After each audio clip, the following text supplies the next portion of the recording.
भगवान शिव ने बताया, पिता के घर में रहने वाली कन्या कौन सा पाप करती है। एक दिन की बात है जब देवी पार्वती पृथ्वी लोक पर भ्रमण करके भगवान शिव के पास आती है और कहती है, हे परम परमेश्वर, देवों के देव प्राणनाथ, आज जब मैं मृत्यु लोक पर भ्रमण कर रही थी, तब मैंने देखा कि कुछ कन्याएं अपने पिता के घर में कई अधिक समय से रह रही हैं, जबकि पिछले युगों में कन्याओं का विवाह कम आयु में होता था और वे तभी से अपने पति के घर रहने को जाती थी। तथा मैंने एक विचित्र घटना भी देख ली कि कई सारी कन्याएं विवाह के बाद भी पिता के घर में लंबे समय तक या बार बार रहने को जाती है। हे प्राणनाथ, मैं जानना चाहती हूँ कि क्या एक पिता के घर में कुंवारी कन्या का कई अधिक समय तक रहना सही होता है या नहीं? कौन सी आयु में कन्या का विवाह करना योग्य होता है और विवाह के बाद पिता के घर में रहने से कौन सा पाप लगता है? हे स्वामी, आप ही जगत के सत्य है और सत्य ही शिव है। शिव ही आदि और अनंत है। कृपा करें और मेरी जिज्ञासा को शांत करें। तब भगवान शिव मुस्कुराते हुए बोले, हे देवी पार्वती, आज आपने जो प्रश्न किए हैं वे समस्त मानव जाति के कल्याण हेतु अत्यंत महत्वपूर्ण। आज मैं आपको इन सारे प्रश्नों के उत्तर इस एक सच्ची घटना के माध्यम से देता हूँ। यह कथा मेरे प्रभु श्री कृष्ण के काल द्वापर युग की है। आप इस कथा को ध्यान से सुने।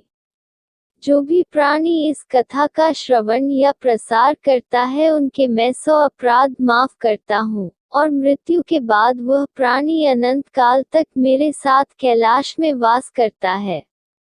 तब देवी पार्वती कहती है, हे स्वामी, मैं इस कथा को ध्यान से पूरा अवश्य सुनूंगी और इस कथा का प्रसार भी करूंगी। कृपा करें और इस कथा को कहे। तब भगवान शिव कहते हैं, हे देवी पार्वती, यह 28वें द्वापर युग की घटना है। यदुकुल श्रेष्ठ वीरवर उग्रसेन के यहाँ जो घटना घटित होने वाली है उसी का मैं भूतकाल के रूप में वर्णन करूंगा। माथुर प्रदेश में मथुरा नाम की नगरी है। वहाँ उग्रसेन नाम वाले यदुवंशी राजा राज्य करते थे। वे शत्रु विजय, संपूर्ण धर्मों के तत्वज्ञान, प्रजा के रक्षण करने वाले और अति गुणवान राजा थे। मेधावी नामक राजा उग्रसेन धर्म पूर्वक राज्य का संचालन और प्रजा का पालन करते थे। उन्हीं दिनों परम पवित्र विदर्भ देश थे। उन्हीं दिनों परम पवित्र विदर्भ में सत्यकेतु नाम से प्रसिद्ध एक महापराक्रमी राजा थे। उनकी एक पुत्री थी जिसका नाम मायावती था। वह सत्य धर्म का आचरण करने वाली अति सुंदर, गणवान और चरित्रवान होने के कारण दूसरी लक्ष्मी के समान थी। मथुरा के राजा उग्रसेन ने उस सुंदर नेत्रों वाली मायावती से विवाह किया। उसके स्नेह और प्रेम से मधुरा नरेश मुग्ध हो गए। मायावती को वे अपने प्राणों के समान प्यार करने लगे। उसे साथ लिए बिना भोजन तक नहीं करते थे। उसके साथ क्रीड़ा विलास में ही राजा का समय बीतने लगा। भगवान शिव कहते हैं, हे देवी पार्वती, मायावती के बिना उन्हें एक क्षण भी चैन नहीं पड़ता था।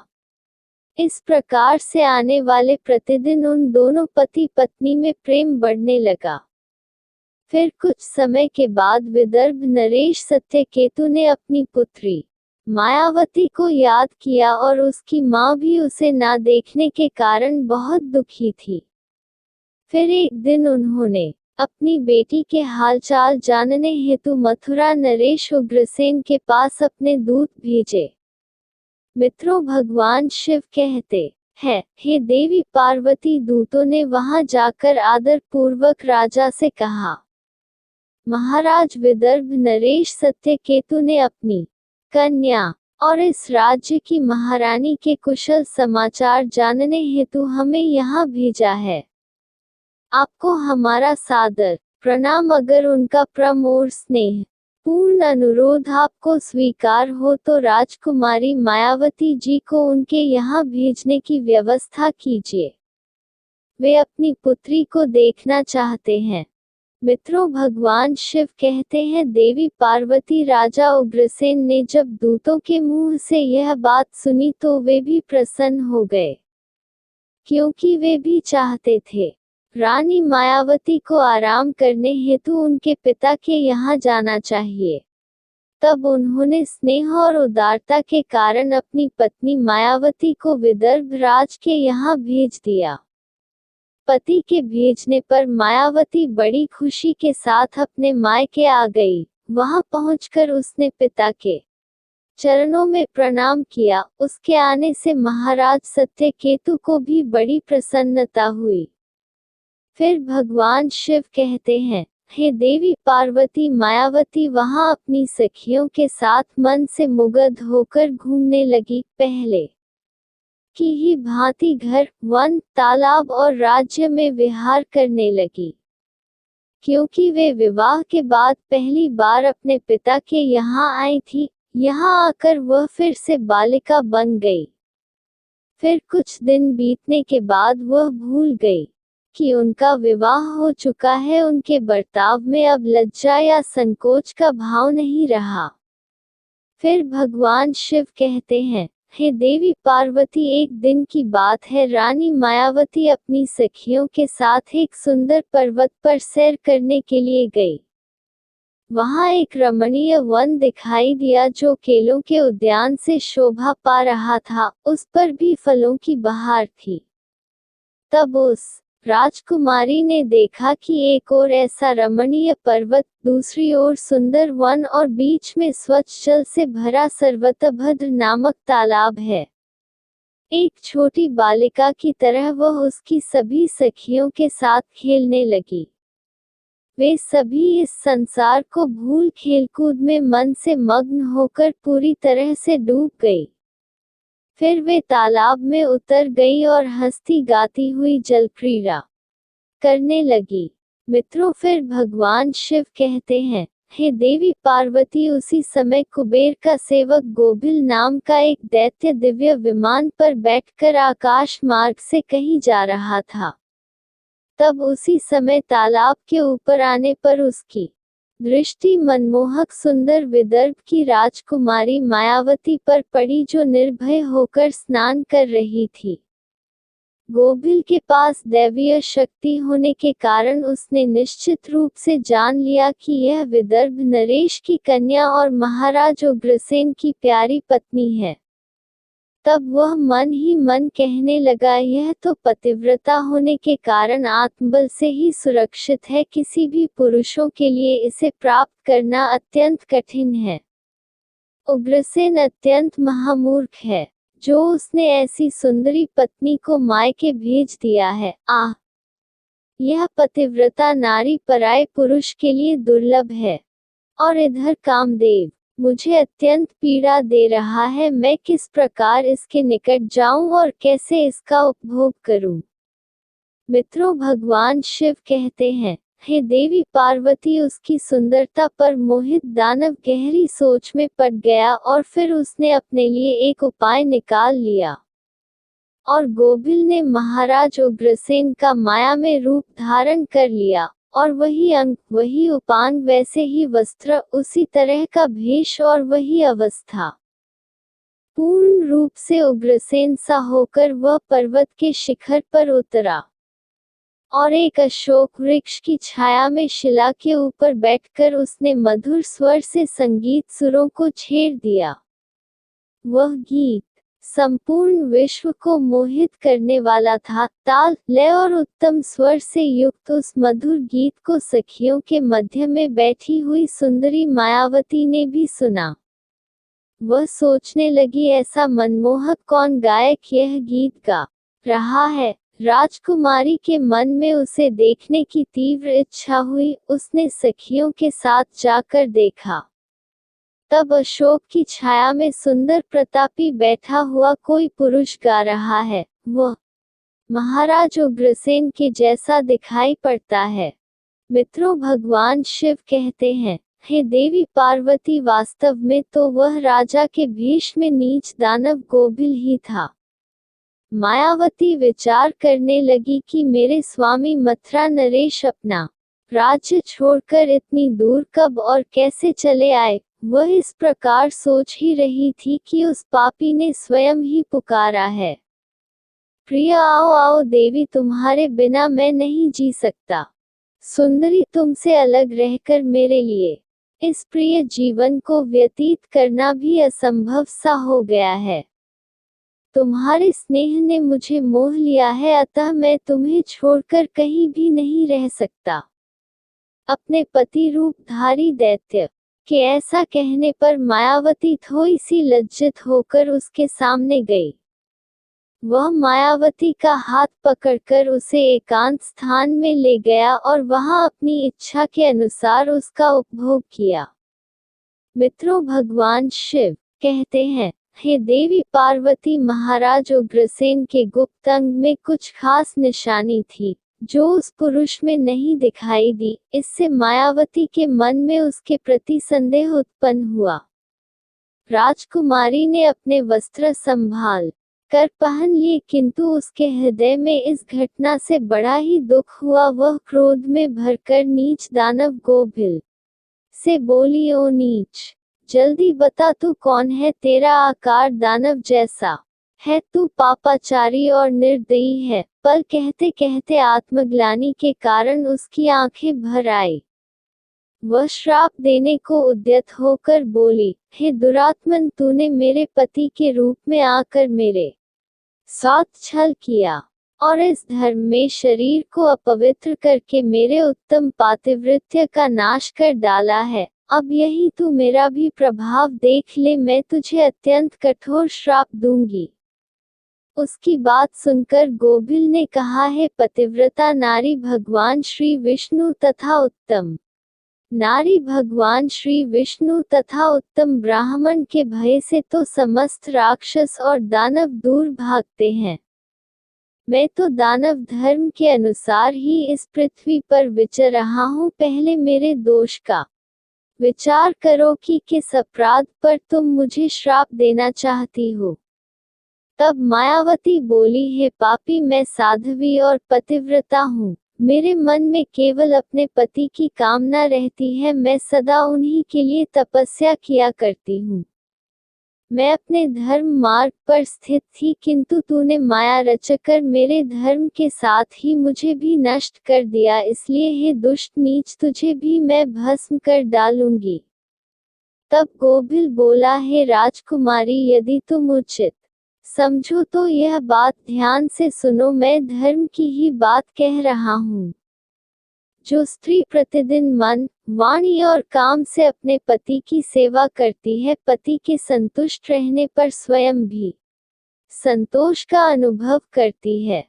पति क्रोधी होने पर भी उसे कभी नहीं छोड़ती, उसके दोषों और गुनाहों की ओर ध्यान नहीं देती, उसके मारने पर भी प्रसन्न होती है और पति के सभी कामों में आगे रहती है, वही नारी पतिव्रता कही गई है। यदि स्त्री इस लोक में अपना कल्याण करना चाहती हो तो वह पतित, रोगी, अंग हीन, कोढ़ी, सब धर्मों से रहित तथा पापी पति का भी परित्याग ना करे। जो पति को छोड़कर जाती और दूसरे कामों में मन लगाती है, वह संसार में सब धर्मों से बहिष्कृत व्यभिचारिणी समझी जाती है। जो पति की अनुपस्थिति में लालच में तरह तरह के व्यंजनों का स्वाद लेती हो तथा श्रृंगार करती है, उसे मनुष्य कुलटा कहते हैं। मित्रों, भगवान शिव कहते हैं, हे देवी पार्वती, गोभिल आगे कहता है, मुझे वेद और शास्त्रों द्वार और मेरे गुरु के द्वारा प्राप्त धर्म का ज्ञान है। गृहस्थ धर्म का परित्याग करके पति की सेवा छोड़कर यहाँ किस लिए आए हो? तुम इतना होने के बावजूद भी अपने ही मुंह से कहती हो मैं पतिव्रता हूँ। कर्म से तो तुम्हें पातिव्रत्य का छोटा सा अंश भी नहीं दिखाई देता। तुम डर भय छोड़कर पर्वत और वन में मतवाली होकर घूमती फिरती हो, इसलिए पापिनी हो। मैंने यह महान दंड देखकर तुम्हें सीधी राह पर लगाया है। अब कभी तुमसे ऐसी धृष्टता नहीं हो सकती। बताओ तो पति को छोड़कर किस लिए यहाँ आए हो? यह श्रृंगार, यह आभूषण तथा यह सुंदर वेशभूषा धारण करके क्यों खड़ी हो? हे पापिनी, बोलो ना, किस लिए और किसके लिए यह सब किया है? कहाँ है तुम्हारा पातिव्रत्य? दिखाओ तो मेरे सामने। व्यभिचारिणी स्त्रियों के समान बर्ताव करने वाली नारी, तुम इस समय अपने पति से 400 कोस दूर हो। कहाँ है तुम में पति को देवता मानने का भाव? दुष्टा कहीं कि तुम्हें लज्जा नहीं आती? तुम्हें तो क्या, मुझे ही अपने बर्ताव पर घृणा होती है। तुम क्या मेरे सामने बोलती हो? कहाँ है तुम्हारी तपस्या का प्रभाव? कहाँ है तुम्हारा तेज और बल? आज ही मुझे अपना बल, वीर्य और पराक्रम दिखाओ। तब मायावती बोली, ओ नीच असुर, सुन, पिता ने स्नेहवश मुझे पति के घर से बुलाया है। इसमें कहाँ पाप है? मैं काम, लोभ, मोह तथा डर के वश पति को छोड़कर नहीं आई हूँ। मैं यहाँ भी पति का चिंतन करती हुई ही रहती हूँ। तुमने भी छल से मेरे पति का रूप धारण करके ही मुझे धोखा दिया है। तब गोबिल ने कहा, मायावती, मेरी युक्ति युक्त बात सुनो। अंधे मनुष्यों को कछ दिखाई नहीं देता। तुम धर्म रूपी नेत्र से हीन हो, फिर कैसे मुझे यहाँ पहचान पाती? तुम्हें ज्ञात था कि तुम्हारे पति इतनी दूर कभी नहीं आ सकते थे, फिर भी तुमने मेरे साथ संबंध बनाए। जिस समय तुम्हारे मन में पिता के घर आने का भाव उदय हुआ, उसी समय तुम पति की भावना छोड़कर उनके ध्यान से मुक्त हो गई थी। पति का निरंतर चिंतन ही नारियों के धर्म है। जब वही नष्ट हो गया है तो क्यों स्वयं को पतिव्रता कहती हो? मित्रों, भगवान शिव कहते हैं, हे देवी पार्वती, गोबिल कहता है, जब तुम्हारे हृदय की आँख ही फूट गई, तब ज्ञान नेत्र से हीन होने पर तुम मुझे कैसे पहचानती? गोबिल की बात सुनकर राजकुमारी मायावती जमीन पर बैठ गई। उसके हृदय में बड़ा दुख हो रहा था। गोबिल ने फिर कहा, हे राजकुमारी, मैंने तुम्हारे उदर में जो अपने वीर्य की स्थापना की है, उससे तीनों लोगों को त्रास पहुंचाने वाला पुत्र उत्पन्न होगा।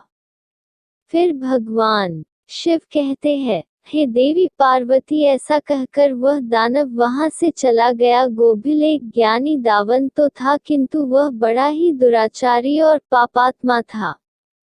उसके चले जाने पर मायावती अत्यंत दुखी होकर रोने लगी, जिससे रोने की आवाज सुनकर सखियां उसके पास दौड़ी आए और पूछने लगी, राजकुमारी, आप रोती क्यों हो? मथुरा नरेश महाराज उग्रसेन कहाँ चले गए? मायावती ने अत्यंत दुख से रोते रोते अपने छल्ले जाने की सारी बात बता दी। फिर सभी सहेलियां उसे पिता के घर में ले गई। उस समय वह शोक से कतराती हुई थर-थर कांप रही थी। सखियों ने मायावती की माता के सामने सारी घटना सुना दी। उसे सुनते ही महारानी अपने पति के महल में गई और उनसे कन्या का सारा वृत्तांत उन्होंने कह सुनाया। उसे सुनकर महाराज सत्यकेतु को भी बड़ा दुख हुआ। उन्होंने सवारी और वस्त्र आदि देकर कुछ लोगों के साथ पुत्री को वापस मथुरा में उसके पति के घर भेज दिया। धर्मात्मा राजा उग्रसेन मायावती को आए देख बहुत प्रसन्न हुए। वे रानी से बार बार कहने लगे, हे प्रिय, मैं तुम्हारे बिना जीवन व्यतीत नहीं कर सकता था। अच्छा हुआ तुम शीघ्र ही लौट आए। हे मायावती, तुम अपने गुणशील, भक्ति, सत्य और पातिव्रत्य आदि सद्गुणों से मुझे अत्यंत प्रिय लगती हो। अपनी प्रिय पत्नी मायावती से ऐसा कहकर महाराज उग्रसेन उसके साथ विहार करने लगे। सब लोगों को भय पहुंचाने वाला उसका भयकर गर्भ दिन दिन बढ़ने लगा, किंतु उस गर्भ का कारण केवल मायावती ही जानती थी। अपने उदर में बढ़ते हुए उस गर्भ के विषय में मायावती को दिन रात चिंता बनी रहती थी। 10 वर्ष तक वह गर्भ बढ़ता ही गया। तत्पश्चात उसका जन्म हुआ। मित्रों, फिर भगवान शिव कहते हैं, हे देवी पार्वती, वह वही अति तेजस्वी महाबली दुराचारी प्रजा को कष्ट देने वाला कंस था जिसके भय से तीनों लोकों के निवासी थर्रा उठे थे। उसके बाद भगवान श्री कृष्ण के हाथ से मारा जाकर मोक्ष को प्राप्त हुआ। तब देवी पार्वती कहती है, हे स्वामी, ऐसी घटनाएं भविष्य में संघटित होने वाली है, यह मैंने भी सुन रखा है। हे देवी, मैंने आपसे जो कुछ कहा है वह समस्त पुराणों का निश्चित मत है। इस प्रकार पिता के घर में रहने वाली कन्या बिगड़ जाती है, अतः पिता को कन्या को घर में रखने का मोह नहीं करना चाहिए। भगवान शिव कहते हैं, हे देवी, अब मैं आपको एक कुंवारी कन्या के विषय में कुछ महत्वपूर्ण बातें बताता हूँ, सभी ध्यान से सुनो। जब कोई भी कन्या जवानी हो जाती है तो वह विवाह के योग्य बन जाती है तथा माता पिता को योग्य वर का चुनाव कर उसका विवाह करना चाहिए। उसे कभी भी लंबे समय तक घर में नहीं रखना चाहिए। पति के ही घर में उसका रहकर वह भक्ति पूर्वक जो उत्तम गुण सीखी और पति की सेवा करती है, उससे कुल की कीर्ति बढ़ती है और पिता भी सुखपूर्वक जीवन व्यतीत करता है। ससुराल में रहकर यदि वह पाप करती है तो उसका फल पति को भोगना पड़ता है। वहाँ सदाचार पूर्वक रहने से वह सदा पुत्र पौत्रों के साथ वृद्धि को प्राप्त होती है। कन्या के उत्तम गुणों से पिता की कीर्ति बढ़ती है और दोनों कुलों के पितृगण संतुष्ट होकर आशीर्वाद देते हैं। हे देवी, दामाद के साथ भी कन्या को अपने घर नहीं रखना चाहिए। ऐसा करने से उस पुरुष के मान सम्मान में समय के साथ साथ कमी हो जाती है और उसे भी पाप लगता है। जब कन्या विवाह योग्य बन जाए तो पराये लोग उस पर बुरी नजर डालना शुरू करते हैं। ऐसे में कहीं वह भी किसी पराये पुरुष के साथ प्रेम संबंध बनाए, उसके पहले की विवाह करना होता है।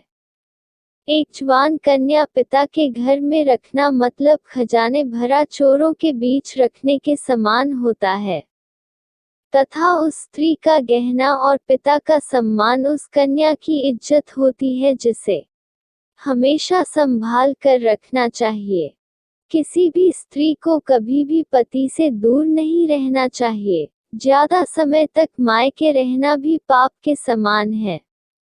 एक पतिव्रता नारी का स्थान सदैव उनके पति का चरणों में होना चाहिए तथा पति के लिए पत्नी का स्थान हृदय में होना चाहिए। मित्रों, भगवान शिव कहते हैं, हे देवी पार्वती, अब मैंने आपके सारे प्रश्नों के उत्तर दिया है। तब माँ पार्वती कहती हैं, हे प्रभु, आज मैं धन्य हो गई हूँ जो मेरे मन में चल रहे सारे प्रश्न को दूर किया है। मैं आशा करती हूँ कि यह कथा आपको पसंद आई होगी। धन्यवाद।